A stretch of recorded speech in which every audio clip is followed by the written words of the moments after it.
సెలబ్రిటీల జాతకాలు చెప్పి ఫేమస్ అయిన జ్యోతిష్కుడు వేణుస్వామికి కోర్టు షాక్ ఇచ్చింది.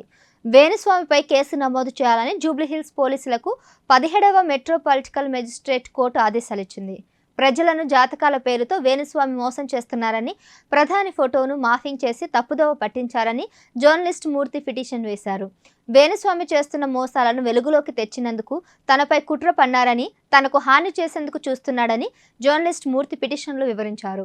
మూర్తి వాదనలు విన్న కోర్టు వేణుస్వామిపై కేసు నమోదు చేసి విచారణ చేయాలని జూబ్లీహిల్స్ పోలీసులకు ఆదేశాలిచ్చింది.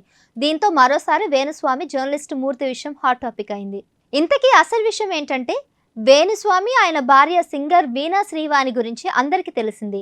వీరిద్దరూ సోషల్ మీడియాలో యాక్టివ్గా ఉంటూ పలు వీడియోలు పోస్టులు చేస్తుంటారు. ఈ మధ్య నాగచైతన్య శోభితల వివాహం గురించి వేణుస్వామి కామెంట్స్ చేయడంతో వివాదాస్పదమైంది. దీంతో వేణుస్వామి ఇక సెలబ్రిటీల జాతకాలు చెప్పనని తేల్చి చెప్పారు. ఆ తర్వాత వేణుస్వామి ఇన్స్టాలో ఓ సంచలన వీడియోను రిలీజ్ చేశారు. ఆ వీడియోలో ఆయన భార్య వీణా శ్రీవాణి కూడా ఉండటం విశేషం. తమ జీవితాలను కాపాడండి అంటూ ఆ వీడియోలో వారిద్దరూ వేడుకున్నారు. తనను జర్నలిస్ట్ మూర్తి బెదిరిస్తున్నాడని, 2017లో మహా టీవీలో ఉన్నప్పటి నుంచి తన మీద దాడి చేయడం ప్రారంభించాడని, తనను నాశనం చేయడానికి కూడా తీవ్రమైన ప్రయత్నాలు చేస్తున్నట్లు వేణుస్వామి చెప్పారు. జర్నలిస్ట్ మూర్తి అడిగిన డబ్బులు ఇవ్వకపోవడంతో 8 నెలల నుంచి తనని టార్చర్ చేస్తున్నారని, తనపై దాడులు చేశారని, తన గురించి టీవీల్లో డిబేట్ కూడా పెట్టి చెడు ప్రచారం చేస్తున్నారని వేణుస్వామి గగ్గోలు పెట్టారు.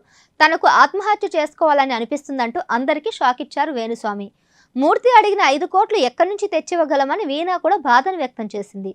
ఆ విషయమై సోషల్ మీడియాలో నానా రకాల కామెంట్స్ వినిపించాయి. అయితే ఈ విషయంపై జర్నలిస్ట్ మూర్తి కోర్టు వరకు వెళ్లారు. దీంతో కేసును పరిశీలించిన కోర్టు వేణుస్వామికి షాక్ ఇచ్చింది. వెంటనే వేణుస్వామిపై కేసు నమోదు చేసి విచారించాలని తీర్పునిచ్చింది. ఇక కోర్టు తీర్పుపై వేణుస్వామి ఎలా రియాక్ట్ అవుతారో చూడాలి మరి.